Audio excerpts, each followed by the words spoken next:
How to delete friend request on Facebook. Hey everyone, welcome back to our channel. In this video we will discuss how we can delete friend request on Facebook, so make sure to watch the video till the end.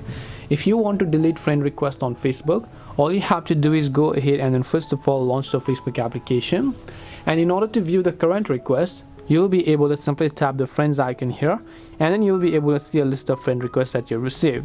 So now you can just tap the see all option. If you want to accept them, of course you just tap the confirm option over here, but if you want to go ahead and then remove them, you just have to tap the delete option that you can find over here.